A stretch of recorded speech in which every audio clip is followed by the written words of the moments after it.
Welcome to this session, A New Wave of Coaching, which is all about coaching with emotions at the heart of change. What we're going to cover in this session are the 3 core pillars of coaching, the 6 principles of emotions coaching, and share with you some emotional narratives activities. But before we begin, I'd like you to take a moment to take a look at this image here and think about which image represents how you are feeling as you arrive in today's session. So, for example, if you're number 11, you're stood there on the platform, how might that represent how you're arriving in today's session? Which emotion does that represent for you? So if you're number 1, that might represent the emotion of being curious. And just take a moment to drop that into the chat. Which jelly baby, which image are you? And what emotion does that represent for you?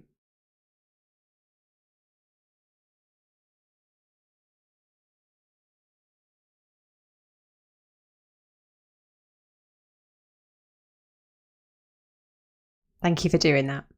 So here's a little bit about Joe and I. So I'm Zoe Hawkins, and Joe and I founded In Good Company in 2011. We are multi-award nominated coaches, and we've won award for both our business and our programs as well. We facilitate EMCC and ICF accredited coaching training courses. Joe won Best Coach Practitioner in 2020. And we also have a podcast called The Coaching Crowd, which ranks in the top 1% of all global podcasts. We also have a book called Deciding to Coach, which is currently only available in English. And it's an Amazon bestseller in 15 categories. And that book is all about helping somebody to decide if coaching is going to be a career for them. And it's also about a coaching business and how to set up and run a successful coaching business. We have a Coaching Crowd community on Facebook, which you are welcome to join if you can access that, with over 4,000 aspiring and practicing coaches. We're really proud of this community as a place where people come together to share their expertise, share resources, and support each other with their coaching journey, whether that be as a leader or as an aspiring or practicing coach. So let's get into the topic of a new wave of coaching. Traditional coaching focuses on supporting individuals through change with these 3 core pillars of coaching: values, beliefs, and goals. So let's take a look first of all at the first pillar of coaching, which is values. So what are values? Well, values are things that you need in order to feel fulfilled. And they are unconscious. So unless you have done work on your values, it is likely that you aren't consciously aware on a day-to-day basis of what your values are. And that's important because values unconsciously drive your decision making. So for example, if you value achievement and you're in a role and somebody comes and presents an opportunity for you where you have the opportunity to work on a new project, and perhaps that's going to have quite an impact in the organization, it's likely that you may make the decision to take that opportunity because of the sense of achievement that fulfilling that project's going to get for you. You could also think about values as filters that affect your emotions and your well-being. So when your values are being met, you feel at peace. Perhaps you feel motivated. But when your values are not being met, you can experience emotions such as frustration or boredom. So our emotions are often signs that our values are not being met. And when they are, we can feel in flow. Values are also things that are important to you in life. So that might be things like connection, recognition, freedom, things like that, that when you are having those needs met, you feel good. You feel like life is going well. And because they're important to you, that's how they drive your decision making. So ultimately, when it comes to change, values are the things that will influence how you respond to change. So for example, if you value stability, and it happens to be in the midst of a change project where everything around you is uncertain, it's likely you're going to have some emotional reaction to that and find that challenging. If you value spontaneity, you may find that you respond to change in a much more smooth and easy way. So in order to set goals and make decisions, you need to know what's important to you and what you need to feel fulfilled. And that is at the heart of coaching. And it's particularly important in the context of change, because as we support people through change, as coaches, if we take a coaching approach, we're going to be helping them to set goals that will give them an anchor point to navigate through change. There will also be decision points that you need to make through change about how you're responding or what you need to do to resource yourself. So knowing what you need to feel fulfilled, knowing what you need to navigate that change well, comes down to your values. So let's take a look at the second core pillar of coaching, and this is beliefs. And let's start by exploring what beliefs are. Beliefs are essentially rules that we live our life by. They may not be facts, but we certainly perceive them as facts. So if we believe that change will be easy, then we are likely to experience change as easy. If we believe that change is hard, we are likely to experience change as hard. So those are things we perceive as facts, and they also may be rules that we live by. So beliefs can be things that empower us or limit us. So as I said, in the context of change, if we believe that change is easy, that's going to empower us with the different change programs that come through organizations. If we believe that it's going to be hard, it's going to limit our ability to thrive through those change principles. Beliefs are also things that influence our behavior. So again, coming back to that experience of change, believing that it's going to be hard, we may have behaviors that resist change, or perhaps we find it hard to get behind people who are championing change. We may find that we are resistant to the different ideas and projects that are coming down the line. We may find it difficult to bring people with us. So if we're a leader and we believe that change is hard and we're leading a team, we may find that our behaviors are not supportive of the principles, so it's harder for people to come along behind us.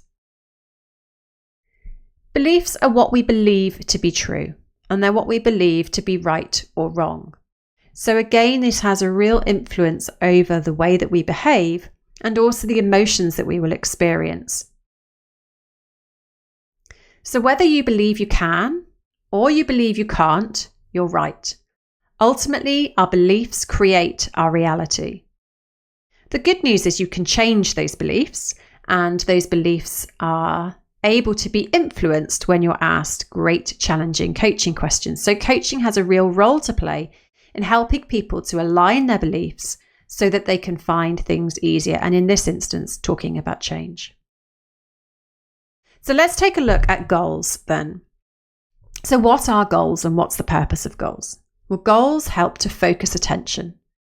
They also enable us to learn and grow. So when we set a goal and we strive to achieve that goal because we are focused on it, we will learn and develop skills and resources along the way that support us in the progress towards those goals. So we're building skill and competence as we achieve those goals, and we're also building our self-esteem and our confidence. Even the smallest goals, if we set and we achieve them, it helps us to believe that we are able, we are capable of achieving things. And so setting goals and achieving them is self-esteem building. And goals also provide a runway through change. So as I said earlier, if there's change principles and programs going on at work, to be able to set a goal makes the change meaningful for the person who is navigating that change. So goals are essentially anchor points. They provide focus that people can drive towards, whilst perhaps other things are uncertain for them. So a skilled coach will be able to support people to set what we call well-formed goals. And well-formed goals are particularly motivating because they are goals you are in control of. They're goals that are in alignment with your values, and they're goals that feel like they are worth the effort. And the most important point around well-formed goals is this piece around control. During a change program, lots of things can feel like they are outside of your control, that things are being done to you rather than you being able to influence them. So when you have a goal that you know that you are fully in control with, it can really provide you with that runway to be able to navigate that change successfully. So the 3 pillars of coaching sit together because you can't set achievable goals unless you know your values and you believe you can achieve them. So you can start to see how these three core pillars in coaching are particularly important for change. So we can help people to become aware of their values, we can help people to become aware of their beliefs, and we can help them to set goals that provide them with security and stability whilst change is happening. But that's not where things stop, because all change is about emotions. So here's just some examples. You may experience dissatisfaction with the way that change is handled. You may have the desire for change to impact yourself in a certain way. You may experience grief and loss for what was happening before the change came. You may experience some internal conflict as a result of those changes being made. So it may conflict with your values and give you some emotions such as resistance. You may experience fear or uncertainty about what comes next. And you may experience resistance to follow the change. So all change is about emotions, and those core pillars of values, beliefs, and goals only go so far. So emotions are the biggest influencer of behavior. When we feel calm and centered and stable, we are able to make rational and logical decisions based in the here and now. But when we are flooded with emotions, it is very hard to be able to reach that same sense of being grounded and making decisions from the here and now. So we created our emotions coaching practitioner training to build out a fourth pillar in coaching, which is all about emotions. Coaching with emotions enables clients to overcome objections to change, build stronger relationships, tackle bigger, bolder goals, build resilience, build confidence, develop the ability to influence, positively impact yourself and others, and connect to your passion and needs, all through being able to witness your emotions and experience them as information, rather than perhaps something to be afraid of or to get rid of or to hide. There are lots of scripts about emotions that are not very helpful to us to be able to access the wisdom that exists within emotions. Coaching with emotions enables clients to tap into courage, resolve inner conflict, develop inner peace, become more agile and adaptable, embrace a growth mindset, find acceptance and resolution, be a role model for others, develop a deep understanding of self and others.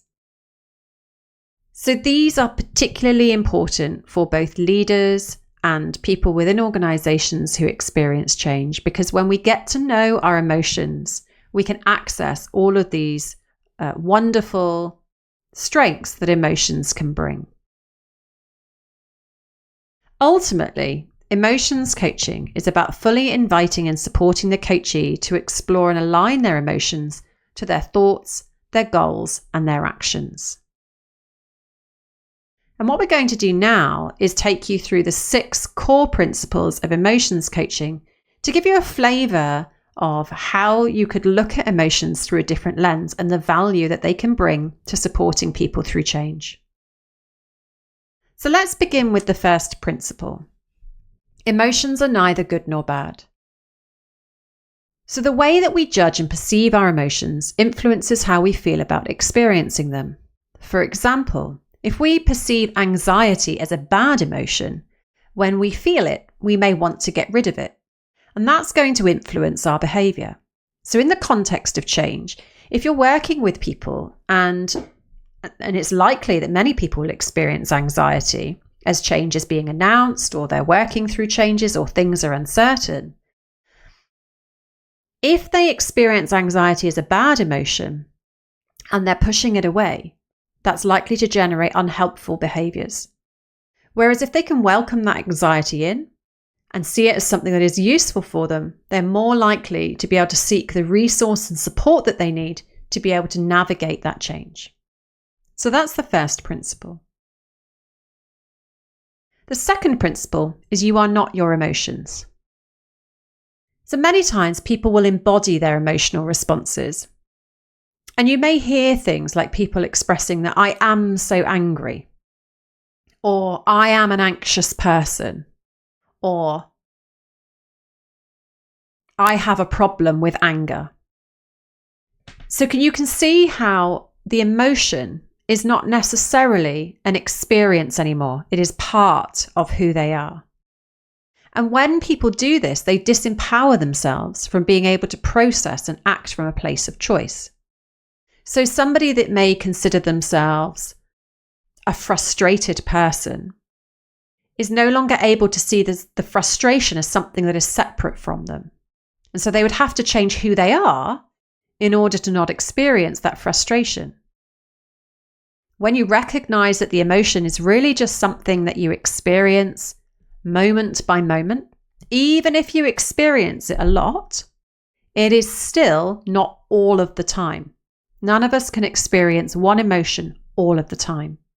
So being able to see our emotions as separate enables us to process that emotion for what it is and act from a place of choice. So the third principle of emotions is that emotions are unmet needs, and this is where the connection to values comes in.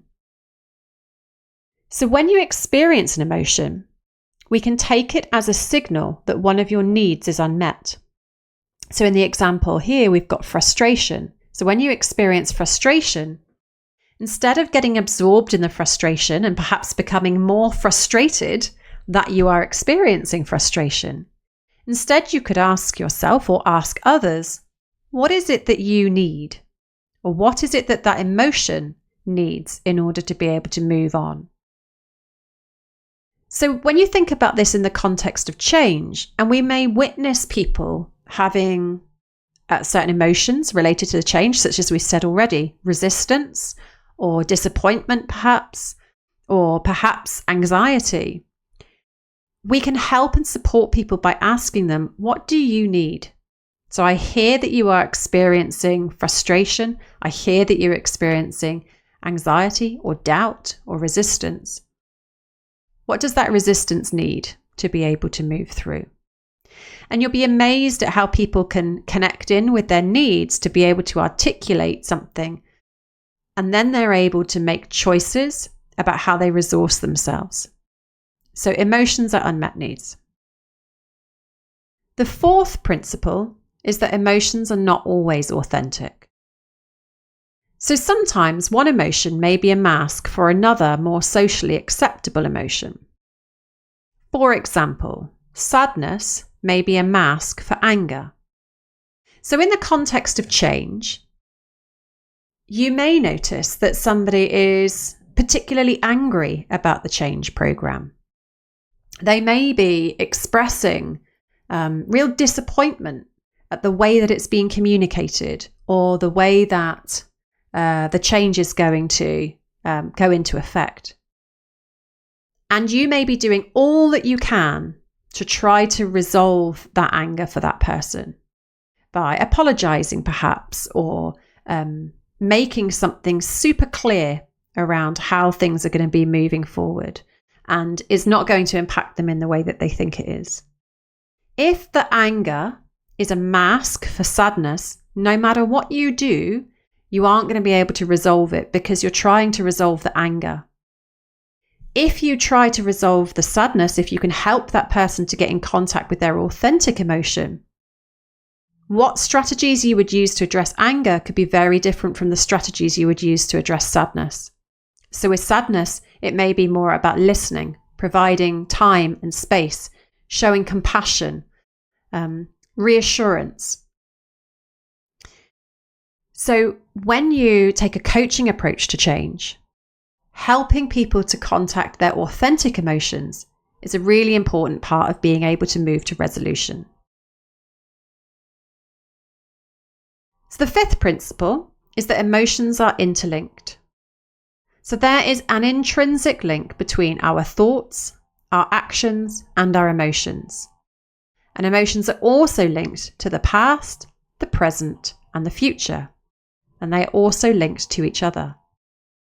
So again, in the context of change, when we're speaking to people around perhaps how they feel about change, which we would encourage, you may find that somebody is able to express one or two emotions, but these emotions may be connected to other emotions. So helping people to express the full range of their emotions and to explore the linkages is really important. We can help people to identify how their thoughts are generating their actions and their emotions. So you may have somebody sharing that they think that the change is ineffective, or they think that the change has been mishandled. Well, what's that going to do for your actions and your emotions? For your actions, it may be that you are demonstrating your frustration and resistance. So you're not able to fully get behind the change principles. And the emotions you may be displaying are some dissatisfaction. If you're able to change your thoughts, so you're able to think that perhaps this change will be for the greater good, or perhaps this change will work out for me in the end, you're more likely to be able to get behind those change initiatives and perhaps display or experience different emotions, such as some inner peace, for example. And of course, this works in a positive aspect as well. We're talking here about change resistance. But if you are somebody who thinks change is exciting, change is motivating, then you are going to be generating actions of cheerleading and sponsorship for those change initiatives. And you may be fully experiencing the joy and happiness that these change initiatives will bring. So when we see emotions, it's really important to think about where are the connections with those emotions. So in the context of the past, if you're experiencing an emotion such as resistance, perhaps that's because you are used to experiencing resistance about change. It's not actually that the resistance is related to what is happening in the here and now, but it is happening about things that have happened in the past. You can help people to become present with what is happening for them in the here and now. And the last principle is that you can choose your emotions. Now, it doesn't always feel like this, which we fully appreciate, because if you are to go to somebody and tell them they can choose their emotions, they're likely to wonder what you are talking about. So let me explain this one. You cannot be made to feel something. Our emotions are a product of the internal workings of our brain. So they are a product of our values, of our beliefs, of our attitudes. They are a product of our upbringing. So when somebody is experiencing an emotion, because we have control over the beliefs that we have, we can change our beliefs through coaching. We can look to get our needs met if we understand our values. No one can make you feel something because you are the person who is in control of the way that you experience the world. So those emotional reactions exist inside of us and are created by that external stimuli. So the response is ours to choose.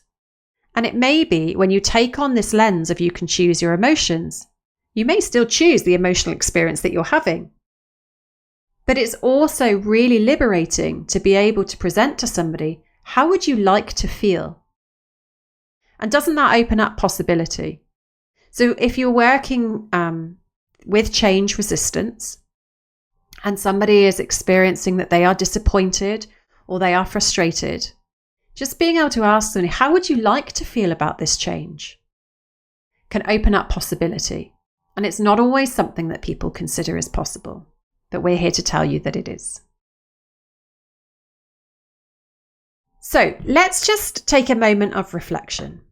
I invite you to think about a change that you are going through or a change that you have recently gone through that was a challenge for you in some way. So just take a moment to connect with that.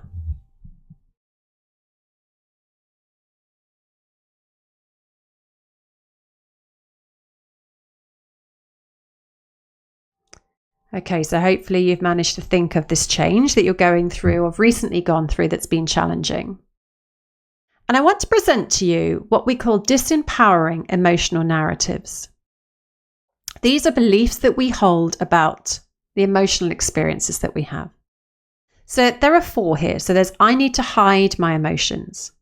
So this is when you have an underlying narrative that it is important that you hide your emotions from others.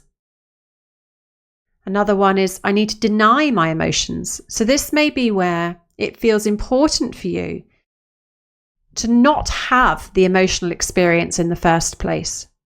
And so you don't let yourself experience, maybe it's certain emotions, perhaps anger. You deny yourself the experience of expressing anger or feeling anger, or you deny yourself the experience of even maybe feeling full joy. So I need to deny my emotions as another disempowering narrative.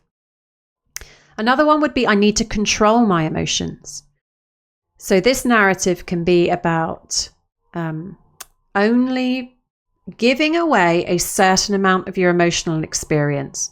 That there's only some that you're able to show, not all, but you're carefully controlling the emotional experience that you have or that you show to others.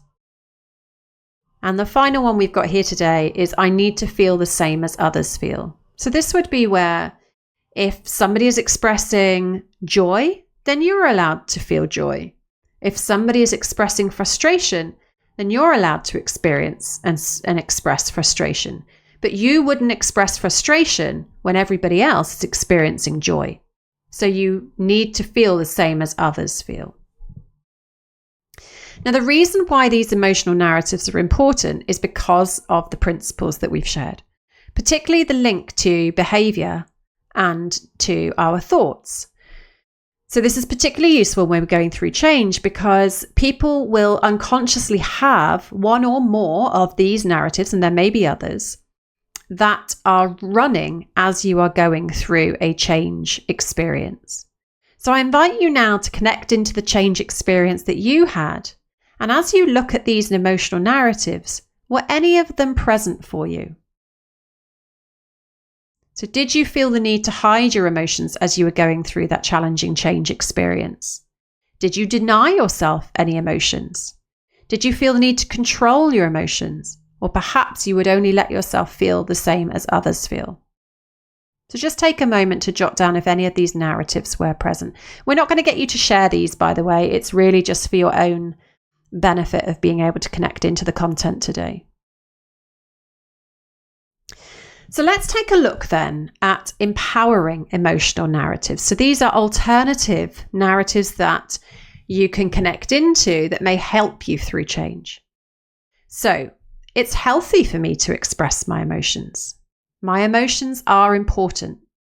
It's safe for me to share my emotions. My emotions are equally valid. Now, what's important is that these can be narratives and beliefs that you hold. It doesn't mean that they are necessarily wholly true in all environments. If you believed that it was safe for you to share your emotions, what impact might that have on the way that you feel during that change environment, whether you choose to share your emotions or not? The belief that you are safe to share your emotions can really liberate you from some of the emotions that you're experiencing and also help you to shift to a place of choice. If you believed that your emotions were equally valid, even if you chose to not share them, just allowing yourself to be able to experience emotions that are different from others can really liberate you from the experience that you're having. So just take a moment again to connect in with that challenging change experience that you encountered and think about which of these emotional narratives would have been more helpful to you during that change process. And what impact might those have had for you? Just take a moment to jot down a couple of notes for yourself there.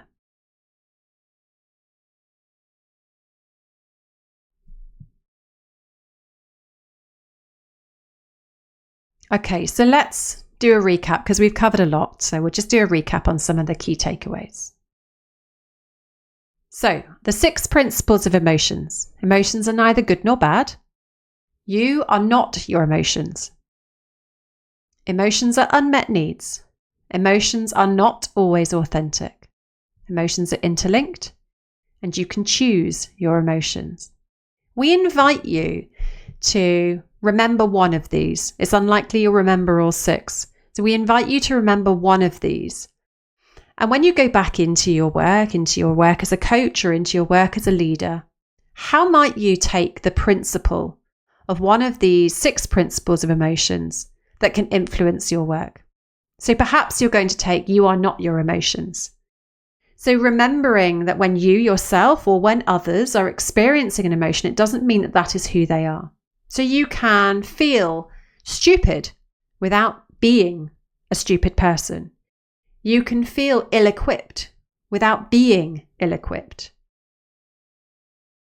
So that could be really liberating for you personally. It could be really liberating for the person that you're supporting. Or perhaps you're going to take the principle of emotions are unmet needs. And next time you yourself are having an emotional experience or you're supporting somebody who's having one, you could simply ask them, what do you need right now? Or even better, if you can identify the emotion or the person can identify the emotion. So how are you feeling? I'm feeling really nervous. You may ask them, what do those nerves need to be able to move on? It's a really powerful question. So take a look and choose which one of these principles are you going to remember and take away. And if you would like to stay connected with Jo and I, you can connect with us on LinkedIn if you have access to that platform. If your English is good, you could read our book, Deciding to Coach. We will be looking at putting that into different languages in the future. You can explore our courses if you feel drawn to share with us, and you can certainly access our free resources on YouTube, which our handle is @thecoachingcrowd. Thank you so much for joining our session today. We would love to take questions.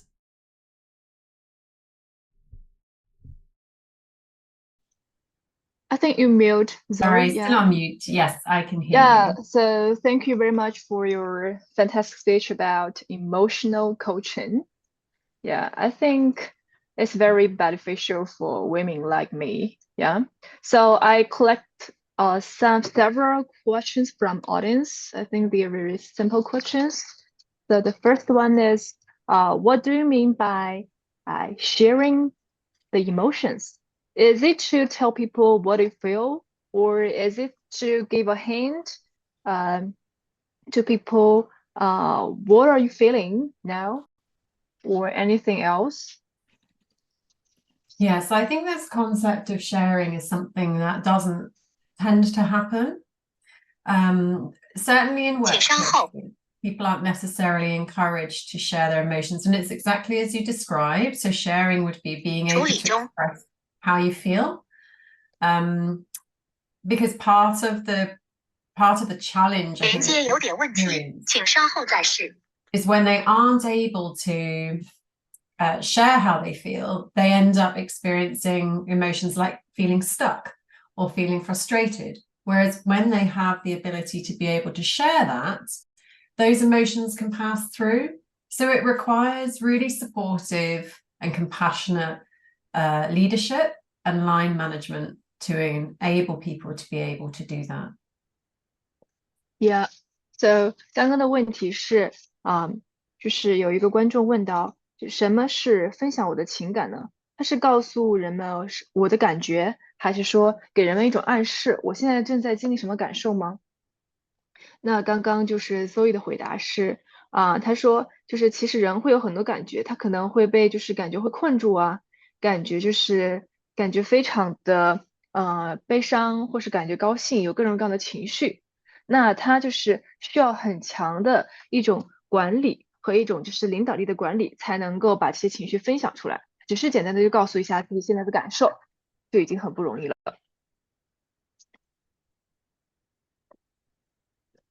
So the second question is about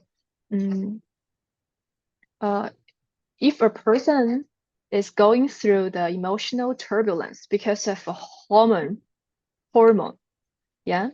So so he doesn't think it's easy for people to control the emotions or to be rational always. So in your coaching period, in your coaching experience, how do you deal with this kind of clients? With compassion and providing lots of space for these people to be able to express how they are experiencing whatever it is they are experiencing at that particular time. The display of emotion isn't something we should fear or step back from in coaching. It is just an expression. And I think the more that people experience safety in being able to express that, the sooner they're able to get to action or options and doing something about it. The challenge with those emotional outbursts often come because they're trying to control it, not because they should have to control it. Does that make sense? Yes, yes. 刚刚一个问题是，就是如果有人他因为就是生理的因素，比如说荷尔蒙导致自己情感出现动荡，那这种情况，这种顾客在 Zoe 的情感辅导当中，他是怎么样去就是帮助这些客户的？那就是Zoe说他是要用同情心、同理心，要给他创造一个非常安全的辅导空间，让他去自由的表达自己的感受。他表达的越多，那他其实感觉是更安全的，那就可能是更快的去采取行动。那什么样的行动呢？那就是去改变的行动。那这种改变就是你可能会获得更多的选择，而不只是停留在原地。所以说，就是它是一种更多选择，然后你就要去多倾听，多给对方的空间，然后多共情。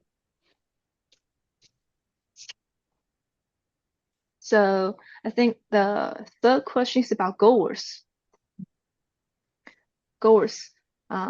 So in your webinar, the goal is related to your self-achievement. So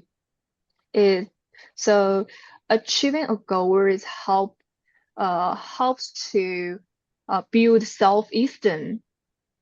But when people tend to achieve more and more goals, I think the ego from them will be developed secretly. So how do you balance? So how do you coach between those? How do you coach people to keep balance between self-esteem, self-conceit, self-humiliation? That's a great question. And yeah, I think fundamentally there's a belief in there that achieving goals ignites the ego, whereas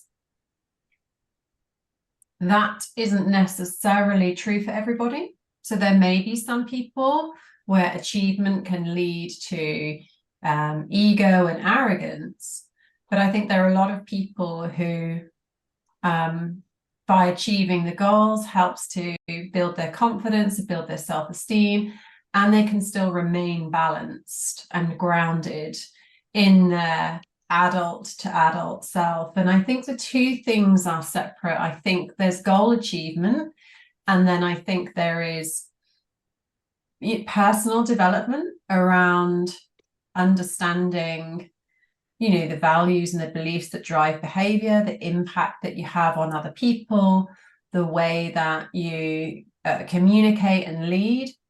I don't think that goal achievement in itself is the main problem when it comes to ego or arrogance. I would say that's a different problem that isn't created through the achievement of goals.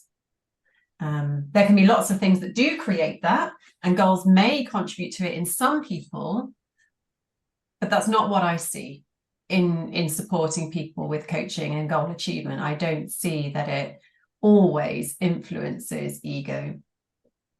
Yeah, I think it's similar to not money bring us greedy in our humility. Money is very neutral. It's our humility maybe make money looks like have indication of greedy. Yeah, it's like it's who you are, isn't it? I think at the core, I think many people are kind. I think I choose to live in a world where I believe most people are kind, and most people want to have a positive influence in the world. And of course there are outliers, but generally speaking, I think people who come to coaching come because they want to be a better person, and they want to lead a a happier life for themselves and for the people around them. And I think that humility is what keeps people grounded. OK， 刚刚的第3个问题是，那在 Zoe 的讲座当中，他提到了目标。他说实现目标可以帮助人建立自尊、建立自信。那刚刚那位问的就是，那当一个人他越来越多的实现自己的目标的时候，他可能就他的自负、他的 ego 就会不断的膨胀、不断的膨大，那就他可能就会出现了自负。那想问 Zoe 在他的给客户做辅导的时候，是怎么样去帮助客户去平衡自卑、自负和自尊这3个主要的概念的？那就是 Zoe 的回答是，就是他认为这只是一种个人的一些观念，他觉得目标与自负其实没有多大的关系，并不是目标带来了自负。那有时候呢，有些人他可能实现目标之后，他会很少部分人可能会变得很自负、很傲慢，但是更多的人呢，他可能是就是会变得更自信、更自尊，他自己就能保持一个比较好的平衡。那在个人成长当中呢，我们要理解到，就是可能是一种信念导致你的行为发生变化。那不同的人有不同的信念，他就会有不同的行为。那不能够直接的把自负与这个目标联系起来。那他相信呢，就是他身边有很多的客户去找他做咨询的时候，都是一些比较积极的人。当然也有一些很多的法外之徒，就所谓的 outliers。但是呢，他们其实过来找他做咨询的人，就是都是想成为更好的人，都想过上更美好的生活。那他们是想要保持美好人性的那一些人。Yes, I think what an audience is doesn't understand the meaning of narrative. So what do you mean by emotional narrative? Is it storytelling or is it psychological cues and message you always give to yourself? Yeah, I think, yes. I mean, it can be both. Ultimately, a narrative is the message that you keep telling yourself over and over on repeat. You may not be fully consciously aware of it. It's kind of an unconscious story. So I think of them as software programs that run in the background, and they influence our behavior, they influence our decisions, they influence the way that we feel and experience the world, but we may not be fully aware of them. So when we introduce the concept of emotional narratives, it's to help people to relate and find what are the stories that I tell myself that aren't helpful to me. Yeah. 它可以是刚刚说的，刚刚那个问题是什么是情感的叙述能力？它是一种讲故事的能力吗？还是一种心理暗示，给自己的心理暗示？刚刚 Zoe 的回答是可以都是，就是它是一种其实是一种无意识的能力，就是不断的反复的告诉自己，它像一种在背后的机制一样，隐藏在背后的机制一样，就影响着你的行为、你的决策、你的感觉等等等等。那就是它其实就是在不断的去告诉你你自己就是想要做些什么东西，然后你能做到什么东西。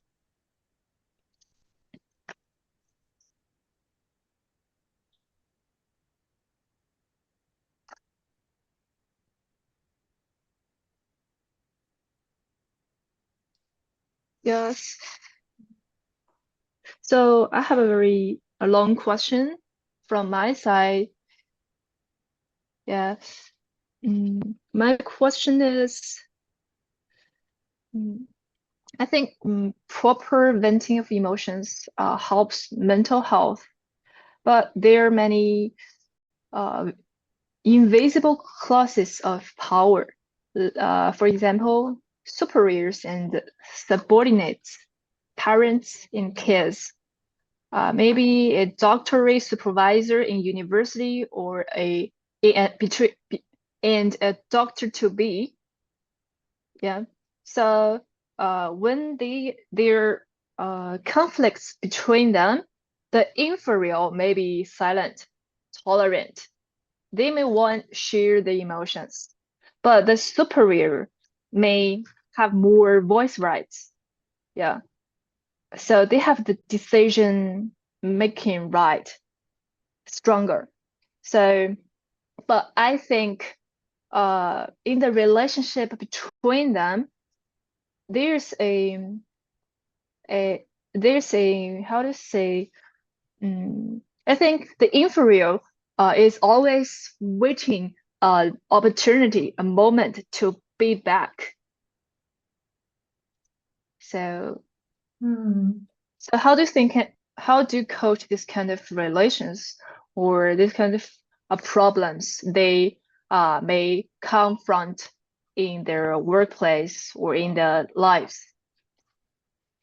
So I think the first thing is about finding your safe place to be able to express how you are experiencing that conflict. So if you're working with a coach, so you may not share your emotional experience with your superior, you may share it with your coach, which gives you a chance to be able to process some of what is happening for you and some of what's going on. And the coach can ask questions. So from an emotions coaching perspective, we would ask questions about your own emotional experience. And we may also ask questions about what you think the other person is experiencing to help you to access different perspectives and to be able to try to understand how the conflict was created in the first place. Because whilst you can't change the other person, what you can do is try different approaches yourself to be able to navigate that situation better.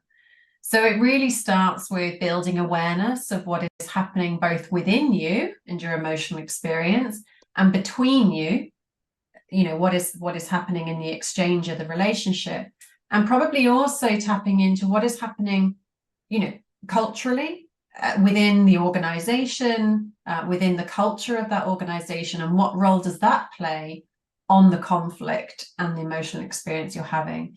So the first step is building that awareness, and the second step through doing that is then being able to look at the different options that are available to you to be able to influence that relationship. Yes.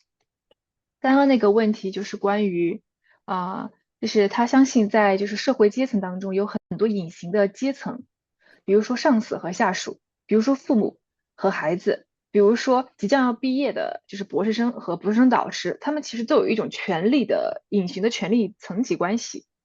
那就是可能就是低层次的，就是下一层次的人，他们可能就是在关系处理当中、矛盾冲突当中，可能会保持沉默，可能是忍受的那一部分，可能不会将自己的情感宣之于口。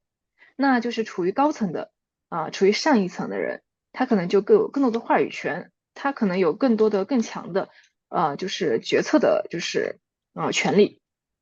那在这种关系就是日渐相处当中，如果总是这样的倾向，那可能我觉得就是下一层次的人，他就可能总是想着要有一个机会去反击，因为这就是人性的体现。那就是那如果就是在这种情况下，那想问一下，就是这位嘉宾是怎么看待的？那就是在教练辅导当中，那就是他会首先就是给出一个非常安全的自由的空间，让就是他的辅导人被辅导人去自由的表达自己，就讲出这个矛盾到底是什么东西。那接下来呢，他就会就是让他分享他的感情，对于这个矛盾他有什么样的感情，有什么样的就是看法。那还要问一下这个被辅导人，就是你觉得跟你产生矛盾的那个人，他的感情又是什么？他可以从双方面甚至三方面去了解不同的角度，去全方位了解他们之间究竟发生了什么，他们之间的矛盾是如何形成的，就站在一个上帝视角的一个角度去看待。然后之后就是让他意识到一个问题，就是意识到要去探索自己，探索他们之间，探索有可能更广大、更宏大的是文化和组织行为等等一些因素导致了这个冲突的产生。那不断的去深挖这些原因，有这个意识，然后就是让自己感受到，其实你是可以选择性的去对于这些冲突环境是有选择性的去处理的，而不仅仅是以就是一种恶劣的反击形式去就是处理这段关系，处理这段矛盾。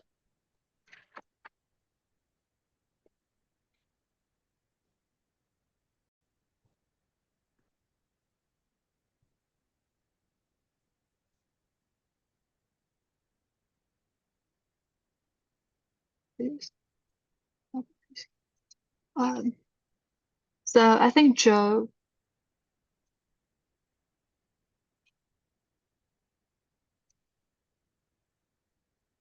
So excuse me, Joe. Joe's having problems getting her camera Yeah. on. Yeah, so I say your message in the chat box. That's okay. I think Zoe's answered the question as well. Ah, there you go. Ah, thank you. So Someone. So sorry for that. Sorry for that. So I think I may share another question. It's my private question for Joey. It's just an story sharing. It's not a question or something else because you said a change in your webinar.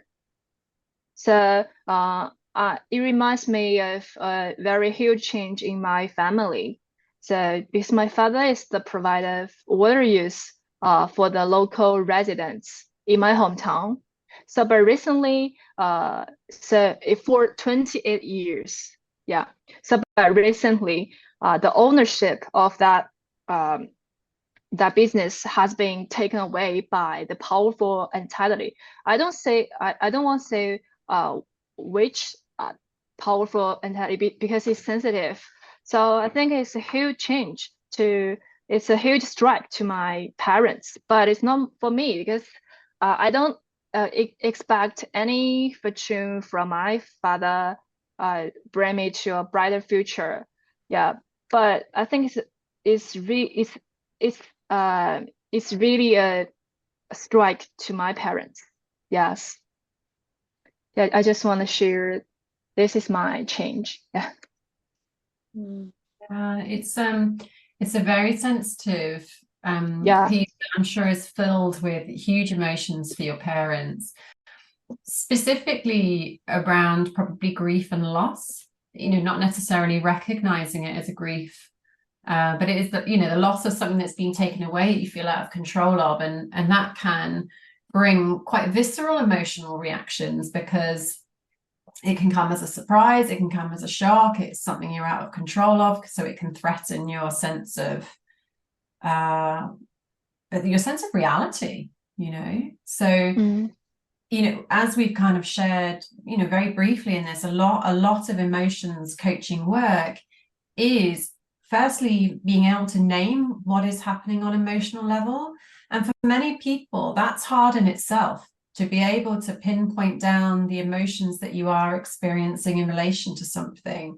And we use something called the emotions wheel on the program, which can be helpful in just being able to articulate the full range of emotions, because it might start with I feel angry, but I feel sad, but there's so many flavors of anger and so many flavors of sadness, and just being able to articulate can feel a first step of liberation. Joe, what would you build? I think it's very interesting from your perspective, many flavors of anger. Yes. Yeah, Joe, please. I think all change involves grief and involves loss. And I think there is still some shame that people can have attached to certain emotions. And I think there can be a lot of work that we can do to support our clients in a coaching conversation, or even managers or leaders as human beings in support of each other, to acknowledge that. So loss can be tangible, like the things that people can see, but obviously we can also experience intangible loss, which things like loss of security, or loss of hope, for example, lots of different things. So I've worked with lots of clients I believe actually in every coaching, with every coaching client, we do work around grief and loss. And so we think about what needs to be honored here, what needs to be acknowledged, what do you want to let go of, what are you wanting to welcome in, and then of course there's the how do you do those things. So I think the type of coaching that Zoe and I do is creating spaces with clients to acknowledge and honor their emotional experience as a way to help them process emotions that otherwise might get stuck. And emotions, we believe, are designed to move. Emotion, has that embedded in the word itself. And so where people get stuck with an emotion, that to us is a signal that perhaps we might spend a bit more time with them, helping them to identify and process their emotions in order to help them to achieve their goal. Yeah, I think what you were doing, Zoe and Joe, is very meaningful. It reminds me of a book named Nonviolent Communication by Marshall. Yeah, I read that book and it helped me a lot. I think your principles is related to that book. I'll take a look at that one. It's not one I've read. I have heard of it. It's very famous, I think. I think the more CPD and reading we do as coaches, the more we can start to see, flavors of different things, in different areas. I trained as a mediator in the past, doing neighborhood mediation. There's non-violent principles in that. I trained in grief recovery because of seeing the emotional challenges. We've done lots of CPD, and when we have coaches that are training on our training programs, in the beginning they're a bit overwhelmed with all the newness of things that we're sharing with them, and then actually there's always a point as we go through the program when we're introducing principles from neurolinguistic programming, cognitive behavioral therapy, all sorts of different coaching psychologies and philosophies, and then when they start to see, I recognize a bit of that in that, it's kind of like it helps them to settle.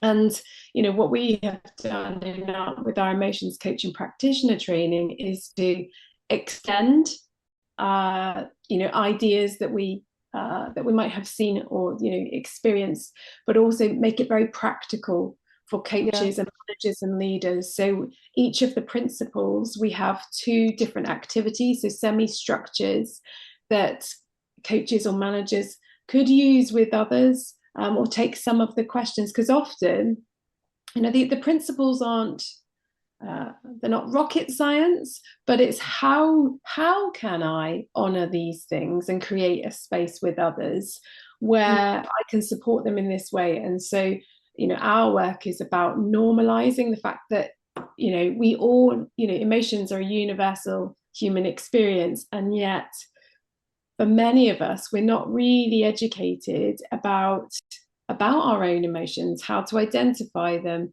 how to process them, the impact that other people's emotions can have on us, and vice versa. And so for us, our work is around actually creating a space, whatever your age, to be able to develop emotional literacy and to develop a comfort really with what it is to be human. Yeah. So finally, I still have a question about your book. So your book, the name of your book is Decided to Coach. So why is not Decide to Mentor? It's not Decide to Educate, it's Decide to Tutor, but it's Coach. So can you explain the behind story? The book.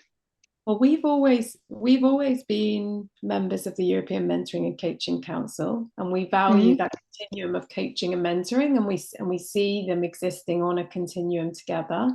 And we believe that great mentors have great coaching skills. So for us, the coaching is the starting point. 刚刚就是想要提问，就是关于他这本书决定去做教练。那他这本书就是因为为什么是决定去做教练，而不是决定去做导师，而是决定去做教育者或者等等等等他就想说的是，他们一直都是欧洲语教练协会的成员他们就是也很就是相信导师和教练的力量，就带给人非常无限的幸福感。那就是他为什么将这本书命名为决定做教练，是因为他觉得做教练其实是做导师的开始。对的。That's so much for today. So thank you very much for Zoe and Joe to bring us that fantastic speech. Yeah. So thank you very much again. Thank you. Thank you for hosting us. Thank you for your time. Yeah. You're welcome. So I may share my screen to introduce more about testing knowledge management and the next webinar. Yeah.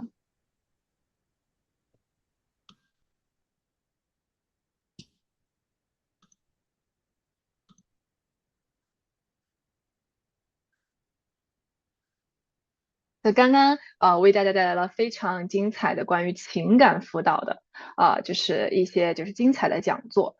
那刚刚 Joe 和 Zoe 他其实是我们 EMCC 的认证的大师级的导师。